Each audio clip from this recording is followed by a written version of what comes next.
झालेली आहे। ज्यांच्या पतीचं निधन झालेलं आहे किंवा वडिलांचं निधन झालेलं आहे किंवा डिवोर्स असतील म्हणजे एकल महिला असतील त्यांच्यासाठी आम्ही वेबसाईटवर एक ऑप्शनच्या संदर्भातलं एक वर्किंग करत आहोत की ई-केवायसी दुरुस्तीला संधी आहे। ई-केवायसी करताना चुकीचा पर्याय निवडल्यानं अनेकांना अडचणी येत आहे। अनेकांच्या तक्रारी प्राप्त झाल्यानं दुरुस्ती करण्यासाठी पुन्हा एकदा संधी देण्यात आलेली आहे। आदिती तटकरे यांचं हे ट्विट ई-केवायसी प्रक्रिया करताना काही लाभार्थ्यांकडून चुकीचा पर्याय निवडला गेला त्यामुळे योजनेचा लाभ मिळण्यास अडचणी येत आहेत। विशेषतः ज्या पात्र लाभार्थ्यांनी ई-केवायसी करूनही त्यांना अद्याप योजनेचा लाभ मिळालेला नाही अशा बहिणींना आपली ई-केवायसी माहिती दुरुस्त करण्यासाठी पुन्हा एकदा संधी दिली जाते। सर आता म्हणजे लाडकी बहीण योजना होती त्यावेळेस असं कुठल्याच नियम अटी नव्हत्या। आता एक अट आलेली आहे की मिस्टरांचं किंवा वडिलांचं आधार कार्ड द्या, त्यांना आम्ही एक OTP देणार आणि आमचा एक OTP। मग आता माझा डिवोर्स झालाय आणि वडील नाही आहेत तर मग त्याचं काय? मग त्यावेळेसच तुम्ही ते मान्य करायचं होतं देतानाच। मग आता डिवोर्स झालाय तर आम्ही त्यांना जायचं का OTP मागायला? हा एक मोठा प्रश्न आहे आमच्यासाठी। एवढा मोठा प्रश्न उपस्थित केला मॅडम। आता मोठा प्रश्न काय, हे जर आधी त्यांनी सांगितलं असतं की नवऱ्याचं किंवा वडिलाचं आधार कार्ड द्या, मग त्याच वेळी काही महिलांना फॉर्म भरले नसत्या। त्याच वेळेस तुम्ही सावध करायचं प्रत्येक महिलेला की तुमचं आधार, पहिला काय केलं होतं की तुमचं फक्त आधार कार्ड द्या प्रत्येक महिलेचं, कारण ते बहिणीनं एक लाडक्या बहिणीचे पैसे होते। आता तेव्हा नवऱ्याचं काहीच नको म्हणलं होते।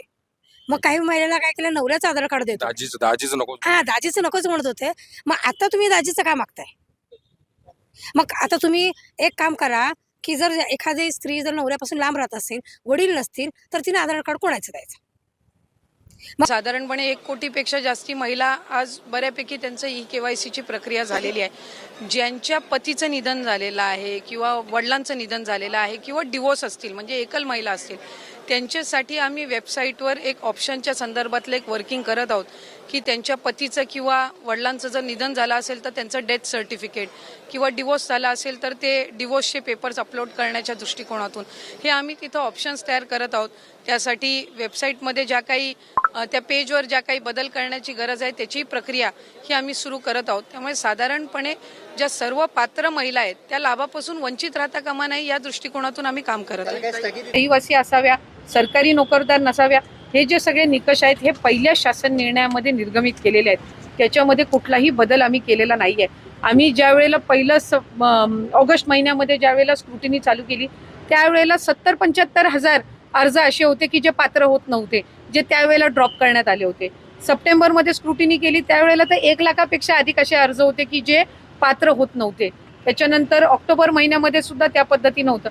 त्यामुळे अशा पद्धतीचं लाभार्थ्यांची संख्या कमी जास्त होणं हे काही अचानक केलेलं आहे अशातला काही भाग नाही। आणि निकषांमध्ये काही तक्रारी ज्या ऑक्टोबर, नोव्हेंबर, डिसेंबर महिन्यामध्ये ज्या प्राप्त झालेल्या आहेत, जे एका ह्याच्यावरून 2-2, 3-3 वेळा लाभ घेत आहेत अकाउंट्समधनं किंवा ज्यांच्यात 4 चाकी वाहनं आहेत पण तरी सुद्धा ते अशा जे काही कंप्लेंट बेस्ड आहेत त्या संदर्भातली चौकशी करून त्यांचा आधीचा कुठलाही लाभ आम्ही त्यांच्या अकाउंटमधून परत घेतलेला नाही। अशा पद्धतीचा कुठला निर्णय झालेला नाही। फक्त क्रॉस व्हेरिफिकेशनमध्ये जे पात्र ठरत नाहीयेत त्यांना त्या महिन्यापासूनचा लाभ हा बंद करण्याच्या दृष्टिकोनातून आम्ही त्या ठिकाणी ही पावलं उचललेली आहेत। निवडणुकीच्या आधी आपण असल्या प्रकारची कुठलीही स्क्रुटिनी न करता आम्ही असल्या प्रकारची आता मात्र निवडणूक संपल्यानंतर मी आपल्याला त्या संदर्भातली माहिती ही मगाशी सुद्धा दिली की आम्ही ऑगस्ट महिन्यामध्ये ज्या वेळेला आम्ही स्क्रुटिनी करायला सुरुवात केली त्याही वेळेला 77 हजारपेक्षा अधिक महिला या अपात्र झालेल्या होत्या। ऑगस्ट महिन्यामध्ये, सप्टेंबरमध्ये केली त्याही वेळेला 1 लाखापेक्षा झाल्या होत्या। ही एक कंटिन्युअस प्रोसेस आहे। ही मगाशी सुद्धा दिली की आम्ही ऑगस्ट महिन्यामध्ये ज्या वेळेला आम्ही स्क्रुटिनी करायला सुरुवात केली त्याही वेळेला 77 हजारपेक्षा अधिक महिला या अपात्र झालेल्या होत्या। ऑगस्ट महिन्यामध्ये, सप्टेंबरमध्ये केली त्याही वेळेला 1 लाखापेक्षा झाल्या होत्या। ही एक कंटिन्युअस प्रोसेस आहे। ही काही निवडणुकीनंतर चालू केलेली नाही। इन्कम टॅक्स आणि RTOच्या माध्यमातून जशी स्क्रुटिनी करताय कडक, अशी त्या काळात न करता सरसकट लाभ दिले। त्या काळामध्ये अजित दादा असतील, देवेंद्र फडणवीस असतील, एकनाथ शिंदे साहेब असतील, हे सांगत होते की कुठलीही महिला त्यापासून वंचित राहणार नाही। प्रत्यक्षात आता मात्र सरकार स्क्रुटिनी आणि जास्तीत जास्त महिला, मला असं वाटतंय की काही विरोधक आणि काही माध्यम अशा पद्धतीचा अपप्रचार करत आहेत। या आधी सुद्धा 2-2.5 लाखापेक्षा अधिक महिला ज्या निकषामध्ये बसत नव्हत्या त्या अपात्र झालेल्या आहेत. पण त्यावेळेला त्या संदर्भातली दुर्दैवानी माहिती ही त्या ठिकाणी माध्यमांकडून दिली गेली नाही. आता ती योजना यशस्वी झाल्यानंतर या संदर्भातला एक अपप्रचार केला जातोय की आत्ताच ही स्क्रुटिनी चालू केली आहे. ऑक्टोबरमध्ये पण झालेली आहे, डिसेंबरमध्ये पण झालेली आहे. आणि मी आपल्याला वारंवार सांगत आहे की कंप्लेंट बेस्ड स्थानिक जिल्हा प्रशासनाकडून ज्या वेळेला कंप्लेंट्स प्राप्त होतात त्यावेळेला काही माध्यमच आम्हाला सांगत होती की अशा पद्धतीच्या काही चुकीचे काही हे मिळते तर आपण त्याच्यावर काही ना काही जे गरजू आहेत त्यांच्यापर्यंत हा लाभ पोचला पाहिजे.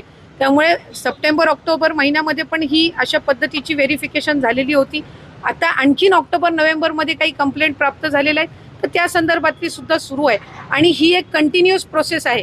ही जानेवारी महिन्यामध्ये, फेब्रुवारी महिन्यामध्ये जसे जसे रजिस्ट्रेशनच्या चौकशा होत जातील त्या पद्धतीने ही होणार आहे. आणि आम्ही कुठल्याही गरजू महिला आणि जी पात्र आहे योजनेसाठी तिला आम्ही कधीही लाभापासून महायुतीचं सरकार वंचित ठेवणार नाही. थँक्यू. KYC साधारणपणे महा-DBT पोर्टलवर ज्या ज्या काही स्कीम्स राबवल्या जातात त्या सगळ्यांना KYC ही प्रक्रिया फॉलो केली जात असते. साधारणपणे 91 अशा योजना आहेत ज्याच्यामध्ये KYC हे त्या ठिकाणी रुटीन ही प्रोसिजर आहे आणि तीच लाडकी बहीणमध्ये पण आहे. फक्त KYC राबवत असताना आपल्याला UDIचे अधिकृतता घ्यावी लागते, ऑथोरायझेशन घ्यावं लागतं आणि त्याच्यासाठी साधारणपणे 118 बाबींची पूर्तता करावी लागते. आणि या बाबींची पूर्तता केल्यानंतर ते ऑथोरायझेशन आपल्याला मिळत असतं. आणि या संपूर्ण ऑथोरायझेशनला साधारणपणे 8 ते 9 महिन्याचा कालावधी लागत असतो. त्याच्यामुळे आम्ही ऑथोरायझेशन मिळण्यासाठीची प्रक्रिया ही 8-9 महिन्यांपासून सुरू केली. आणि ती KYC मुळे ज्या लाभार्थी आहेत त्यांना अधिकचा फायदा होणार आहे. कारण त्यांचं KYC ऑथोरायझेशन झालं की त्यांना नियमित लाभ मिळणार आहे. म्हणजे या ज्या तक्रारी आहेत की 1 महिन्याचा लाभ मिळाला, दुसऱ्या महिन्याचा मिळायला विलंब झाला, तिसऱ्या महिन्याचा त्या ठिकाणी थांबला गेला, तर या सगळ्यामध्ये सरळता आणि त्याचबरोबर सुलभताही त्या निमित्ताने येणार आहे. त्याच्यामुळे या 2-3 महिन्याच्या कालावधीमध्ये जे लाभार्थी आहेत त्यांनी KYC करून घेणं आहे. आणि याच्यातून त्यांना फक्त लाडकी बहीण योजनाच नाही तर शासनाच्या वेगवेगळ्या ज्या योजना आहेत ह्याचा सुद्धा पुढच्या कालावधीमध्ये लाभ होण्याच्या दृष्टिकोनातून हे महत्त्वपूर्ण आहे. त्याच्यात लाभार्थी महिलांची संख्या कमी करण्याचा डाव राज्य सरकार. नाही, मला वाटतं की साधारणपणे प्रसारमाध्यम असतील, विरोधक असतील, हे सातत्याने लाडकी बहीण योजनेच्या संदर्भामध्ये वेगवेगळ्या पद्धतीचा संभ्रम हा पसरवण्याचा प्रयत्न करत आलेले आहेत. ही योजना जी आहे ही महिलांमध्ये, लाडक्या बहिणींमध्ये अतिशय लोकप्रिय आहे. महिलांना त्याचा लाभ मिळतोय. कुठेही आम्ही याच्यामध्ये लाडकी बहिणीची संख्या कमी करण्याचा प्रयत्न नाही आहे. मी म्हटल्याप्रमाणे KYCतून महिलांना रेग्युलरली नियमितपणाने लाभ देण्यामध्ये, म्हणजे ज्या लाभार्थी महिला आहेत त्यांना लाभ मिळण्यामध्ये आणखीन सुलभता येणार आहे. आणि या व्यतिरिक्त पुढं सुद्धा शासनाच्या ज्या वेगवेगळ्या योजना निघतील, एकदा त्यांचं KYC झालेलं असेल की पुढच्या काही योजनांसाठी सुद्धा त्यांना ॲडिशनल काही प्रोसिजर्स कराव्या लागणार नाही. लाभार्थी जे आहेत त्यांना 500 रुपये लाडकी बहीणमधून आणि 1000 नमो शेतकरीतून मिळतात. परिवहन विभागाकडून आम्हाला डेटा मिळाला, इन्कम टॅक्सचा डेटा आहे किंवा माहिती व तंत्रज्ञानचा डेटा आहे. हा आम्हीच महिला व बालविकास विभागानेच इतर विभागांकडनं मागितलेला आहे. अन्न व नागरी विभागाकडनं, पुरवठा विभागाकडनं आम्हाला पिवळा आणि केशरी रेशन कार्ड धारकांचा डेटा त्या ठिकाणी मिळाला. कारण एक विभाग म्हणून दुसऱ्या विभागाचा डेटा ॲक्सेस हा कधीही नसतो. तो आपल्याला त्यांच्याकडनं विनंती करून मागवावा लागत असतो आणि त्यानुसार आपल्याला तो इंटिग्रेट करावा लागतो. त्यामुळे त्यानुसार ही संबंध प्रक्रिया ही सुरू आहे. मला आपल्या बहिणींनो, तुम्हाला ह्यामधली दुसरे कोणत्या योजनांचा लाभ भेटते का? तुम्ही कमेंट करून सांगा. जसे की आदित्यताई तटकरे यांनी सांगितलं, आता नमो शेतकरी योजना, जे PM किसान वगैरे असेल, तर ह्या योजनांचं कोणत्या लाडक्या बहिणींना लाभ भेटते का? तुम्ही नक्की कमेंट करून सांगा. माध्यमातून आणखीन एक गोष्ट लाडक्या बहिणींच्या आणि राज्याच्या जनतेच्या समोर पण आणायची आहे.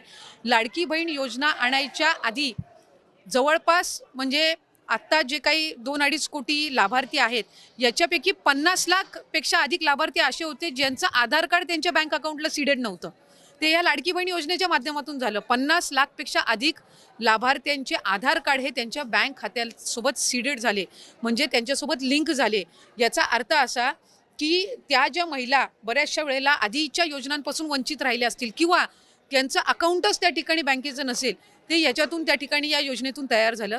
अशा बऱ्याचशा योजना वर जाऊन त्यांनी प्रत्येक ठिकाणी व्हेरीफाय केलेलं आहे आणि ते आमच्याकडे साधारणपणे ह्या एखाद आठवड्याच्या कालावधीमध्ये ते सगळंच आमच्याकडे जे काही एकत्रीकरण आहे त्या सगळ्या जिल्ह्यांचं रिपोर्टचं तेही आम्हाला प्राप्त होईल आणि त्यानुसार जे पात्र लाभार्थी आहेत त्यांना लाभ त्या ठिकाणी सुरू राहणारच आहेत आणि त्या डेटामधले जे अपात्र आहेत जी काही असतील 2-4 लाख 5 लाख जी काही असतील त्यांना निश्चितपणाने त्यांचा जो लाभ आहे तो त्या ठिकाणी जो थांबवण्यात आलेला आहे तो कंटिन्यू तसाच राहील, म्हणजे तो पुढेही थांबवण्यात येईल. आहेत की त्यांना माहिती आहे की त्यांनी दुसऱ्या योजनेचा लाभ घेतलेला आहे तरी त्यांनी त्यावेळेला फॉर्म भरलेला होता. आणि तुम्ही एक गोष्ट समजून घ्या की पोर्टलवर असो किंवा मॅन्युअली असो ज्या वेळेला फॉर्म अपलोड केला गेला त्याच्यामध्ये त्यांचं सेल्फ अटेस्टेशन घेतलेलं आहे, म्हणजे त्यांनी स्वतः माहिती द्यायची की त्यांनी कुठल्या स्कीमची त्या ठिकाणी लाभ घेतलाय की नाही घेतलाय. आता आम्हाला जो डेटा वेगवेगळ्या विभागाचा मिळाला तो आम्ही इंटिग्रेट केला, म्हणजे तो आम्ही आमच्याकडे जे रजिस्ट्रेशन झालं त्याच्यामध्ये आम्ही तो इंटिग्रेट केल्यानंतर आम्हाला लक्षात आलं की बाबा ही लाभार्थी जी आहे ही नमो शेतकरीची पण लाभ घेते आणि लाडकी बहीणचा पण लाभ घेते. मग आम्ही त्यांना लाडकी बहीणमधून 500 आणि नमो शेतकरीचा जो 1000 आहे तो त्या ठिकाणी चालू केला. संजय गांधी निराधारचा फिक्स डेटा आहे त्याच्यामुळे त्याच्यामध्ये जसा त्यांचा बऱ्याचशा वर्षापासून ती असणारी स्कीम आहे त्याच्यामुळे त्यांचा डेटाचं कन्सॉलिडेशन त्या ठिकाणी आहे. त्याचा तर आता लाभ 1200 आधी होता पण नंतर तो लाडकी बहीण आलेली असतानाच 1500 झाला होता, त्यामुळे ते लाभार्थी सेम असण्याचं काहीच कारण नाही. काही असे होते ज्यांची 4 व्हीलर होती त्यांचा डेटा परिवहनकडे नव्हता, त्याच्यामुळे ही ग्राउंड लेवलची स्क्रुटिनी केलेली आहे. आणि मला खात्री आहे की जे अपात्र ठरतील त्यांना माहितीच होतं की कालांतराने ते अपात्र होणार आहेत. शेवटी आपण ज्या वेळेला फॉर्म भरत असतो त्यावेळेला आपल्याला माहिती असतं की आपण कुठल्या तरी स्कीमचा फायदा म्हणजे आपण लाभ घेतोय आणि तरीसुद्धा आपण हा फॉर्म भरलेला आहे. त्याच्यामुळे असं काही नाही आहे की ते त्यांच्यासाठी पण अनपेक्षितपणाने राहणार आहे. शेवटी तो डेटा व्हेरीफाय झाल्यानंतर सरकारी जे कर्मचारी आहेत त्यांच्याकडून ती रक्कम वसूल करण्याचा निर्णय हा विभागाने घेतला, शासनाने घेतला. मंत्रिमंडळाच्या बैठकीमध्ये सुद्धा राज्याचे मुख्यमंत्री आणि दोन्ही उपमुख्यमंत्री मंत्रिमंडळांसमोर त्या ठिकाणी तो आम्ही ठेवला आणि त्यानुसार सरकारी चलांच्या माध्यमातून ते राज्याच्या तिजोरीमध्ये येण्याची प्रक्रिया ही त्या ठिकाणी सुरू आहे. त्याच्यामुळे कुठल्याही पात्र लाभार्थ्यावर अन्याय होऊन देणार नाही ही दक्षता विभाग म्हणून आम्ही घेतो. त्या बहिणींना आता आदित्यताई तटकरे यांनी तुम्ही बघितले असेल की यांनी आता सांगितलेलं पण सुद्धा आहे की ई-केवायसी साठी संधी त्यांनी लवकरात आता घेणार आहे आणि ह्यामध्ये त्यांनी पडताळणी काय करणार आहे यांचा जे डेटा आहे की दुसऱ्या कोणत्या योजनांचा तुम्हाला लाभ भेटत आहे का, नमो शेतकरी किंवा पीएम किसान असल्या कोणत्या किंवा संजय गांधी या योजनांचा तुम्हाला लाभ भेटत आहे का, आणि जे त्यांनी निकष सांगितले की 4 चाकी वाहन असणे वगैरे ते तुमचं ह्यामधलं काय तुमचं मत आहे आणि तुमचं ह्यामधलं काय कारण आहे का तुम्ही नक्की कमेंट करून सांगायचं आहे, कारण की यामध्ये त्यांनी सांगितलेलं पण सुद्धा आहे. तर सबस्क्राईब करा आपल्या चॅनलला आणि कमेंट करून सांगा.